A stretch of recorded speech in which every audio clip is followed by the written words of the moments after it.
European union ने अपने latest document में कहा है कि अमेरिकी अधिनियम में तनाव पैदा करने का जोखिम है जो कि पारस्परिक या प्रतिशोधी उपायों को जन्म दे सकता है। इतना ही नहीं, यूरोप ने यह भी कहा कि यूरोप विश्व व्यापार संगठन यानी कि WTO के समक्ष एक मामला लाने सहित अनुचित सब्सिडी को संबोधित करने के लिए उपलब्ध सभी साधनों का उपयोग करेगा। नमस्कार दोस्तों, स्वागत है आप सभी का सुपर आईएएस पर। यूरोपियन यूनियन और यूएसए के बीच में तनाव काफी बढ़ चुका है। इनफैक्ट यूरोप ने अब यूएसए को चेतावनी दी है कि हम लोग जो है वो रिटालिएट करेंगे। अगर आप लोग अपने कानूनों को नहीं बदलेंगे तो उस केस में हम लोग आपको WTO में जाकर के सू भी कर सकते हैं, यानी कि हम लोग वैश्विक स्तर पे आपके ऊपर एक केस भी दर्ज कर सकते हैं। इनफैक्ट सबसे ज्यादा परेशानी यहाँ पे फ्रांस को हो रही है, जिन्होंने यहाँ पे कहा है कि हम लोग जवाबी कार्रवाई भी आपके खिलाफ करने वाले हैं। आप लोग यहाँ पे देख पाएंगे ब्लूमबर्ग की ये वाली खबर, EU warns USA of potential retaliation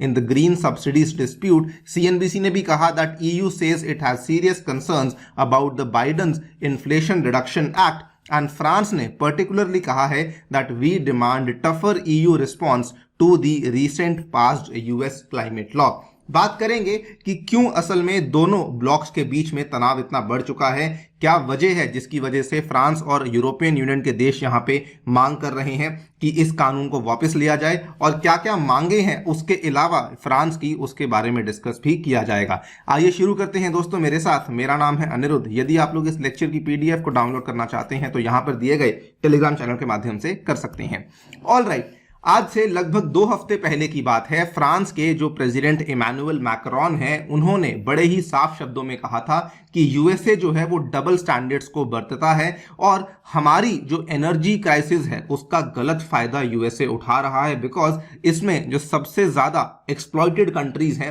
वो यूरोपियन यूनियन की कंट्रीज ही हो रही हैं। इन्होंने कहा था कि यूएसए आने वाले जो नेचुरल गैस के एक्सपोर्ट्स हैं उसकी मात्रा बढ़ी है 4 गुना, लेकिन जो उस पर्टिकुलर नेचुरल गैस एक्सपोर्ट्स की वैल्यू है उसकी मात्रा बढ़ चुकी है 10 गुना। इसको लेकर हमने वीडियो भी बनाई थी जिसमें कि फ्रांस एंड जर्मनी ने मिलकर के यूएसए के डबल स्टैंडर्ड्स को एक्सपोज किया था, जिसमें फ्रांस ने कहा था कि यूएसए जानबूझ के डोमेस्टिकली गैस की कीमत को कम रखता है, लेकिन जब यूरोप को बेचने की मांग आती है तो उसमें वो महंगे दाम में उसको बेचता है। इस पूरी की पूरी घटना के बाद फ्रांस और जर्मनी ने मिलकर के कहा था कि हम लोग यूएसए के खिलाफ ट्रेड रिटेलिएशन की चेतावनी ला रहे हैं। यहां पर आप देख पाएंगे ये वाली खबर आज से लगभग 1 हफ्ता पहले की है, जब German chancellor mister Olaf Scholz and France president mister Emmanuel Macron, इन्होंने अपने कंसर्न्स को जॉइंटली डिस्कस किया, जिसमें कि इन्होंने कई सारी इंपॉर्टेंट मुद्दों को रेज किया। इन्होंने कहा कि जो रिसेंटली अमेरिका के द्वारा लाया गया एक कानून जिसका नाम है इन्फ्लेशन रिडक्शन एक्ट, उसके तहत जो वो लोग सब्सिडीज पेश कर रहे हैं वो सीधा सीधा मार्केट को डिस्टॉर्ट करती हैं, जो कि कन्विंस करती हैं कंपनीज को to shift their production to the United States and shift their productions out of the European Union. और इसीलिए इन्होंने कहा कि एक तरफ हमारे यहाँ पे एनर्जी का संकट चल रहा है, दूसरी तरफ यूएसए जो कि शायद हमारा दोस्त था वो इस तरीके से कानूनों को लेकर आ रहा है जो कि कंपनीज को मजबूर कर रहा है to move out of Europe and relocate to USA. इसका हमें जो है डबल जेपडी झेलना पड़ रहा है, जिसकी वजह से कल को सारी की सारी कंपनीज यूरोप को छोड़कर यूएसए में चली जाएंगी। उस पर्टिकुलर टाइम पे मैक्रोन ने यूएस की तुलना चाइना से भी करी थी। उन्होंने कहा दैट चाइना भी अपनी इंडस्ट्री को ऐसे ही प्रोटेक्ट करता है, अब यूएसए भी अपनी इंडस्ट्री को ऐसे ही प्रोटेक्ट कर रहा है। केवल एक यूरोप बच चुका है जो कि एक ओपन हाउस है और हमारी इंडस्ट्रीज को ही आप लोग एक्सप्लॉइट कर रहे हैं।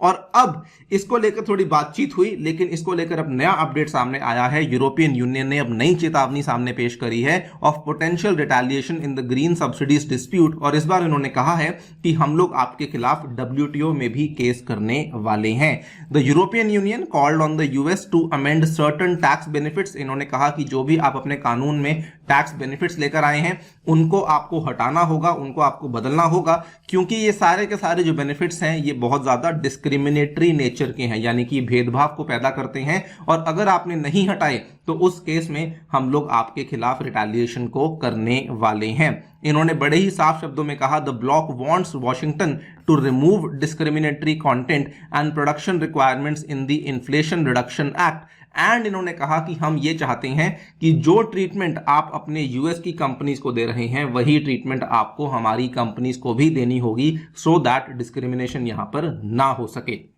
इन्होंने साथ में यह भी कहा कि जो यूएस के द्वारा लाया गया कानून है ये पर्टिकुलरली चिंताजनक है, it is particularly worrying on supply chains, and अगर इस कानून को आगे बढ़ाया जाता है तो इसके चलते हार्मफुल कंपटीशन भी हमें देखने को मिल सकता है। It might even trigger a harmful global subsidy race to the bottom, यानी कि आज आप सब्सिडीज दे रहे हैं, कल को हम भी सब्सिडीज देना शुरू करेंगे, उस केस में हम दोनों में ही आपस में लड़ाइयां शुरू हो सकती हैं। आपको बता दें कि यूएस के द्वारा जो लाया गया कानून है उसके तहत यूएस से अप्रोक्सीमेटली $369 बिलियन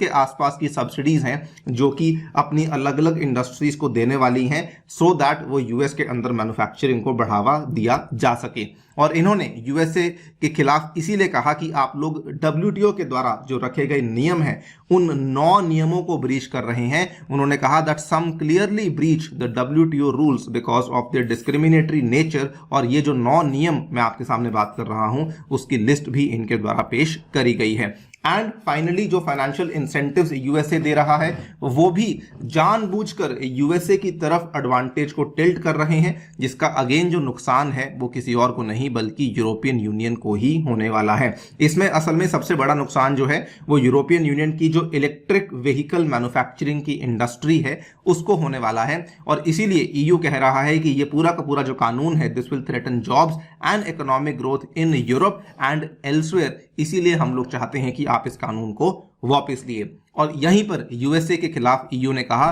कि हम लोग उन सभी मेजर्स का इस्तेमाल करेंगे जो भी हम लोग कर पाएंगे, सो दैट हम लोग इस पर्टिकुलर कानून के खिलाफ रिटेलिएट कर सकें। नॉट जस्ट दैट, फ्रांस क्योंकि यहाँ पे सबसे ज्यादा बड़े तरीके से अफेक्ट होने वाला है, फ्रांस का अनुमान है कि हम लोग जो है अप्रोक्सीमेटली 10 बिलियन यूरोस का हमें नुकसान हो सकता है, एंड हम लोग अप्रोक्सीमेटली 10,000 जॉब्स का भी नुकसान झेल सकते हैं। इसीलिए फ्रांस के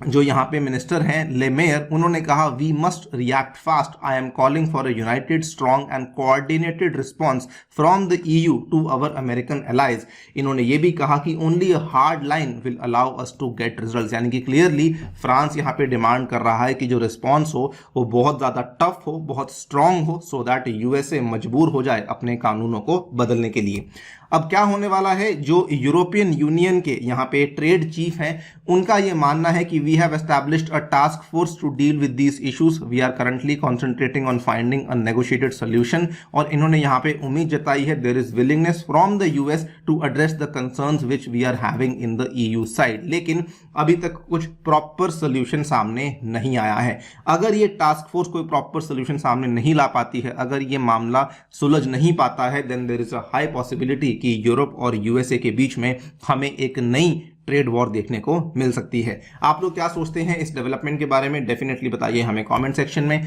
जाने से पहले दोस्तों आपको बताना चाहूंगा कि टेस्टबुक की सुपर कोचिंग के माध्यम से आप लोग अपने घर बैठ के इंडिया के टॉप यूपीएस इंस्टीट्यूट्स की मदद से अपनी तैयारी को शुरू कर सकते हैं यूजिंग द सिंगल सब्सक्रिप्शन, जिसमें कि आपको नोट्स, मॉक टेस्ट और डाउट्स भी आपकी सॉल्व करवाई जाएंगी। This also includes the special science and tech course which has been made specifically by me for prelims and mains, और इन सभी कोर्सेज का आप लोग फायदा ले सकते हैं मात्र 27,000 रुपीज पर एनम में, अगर आप लोग मेरा कूपन कोड अनिरुद्ध यूज करते हैं। Thank you so much for listening, stay tuned and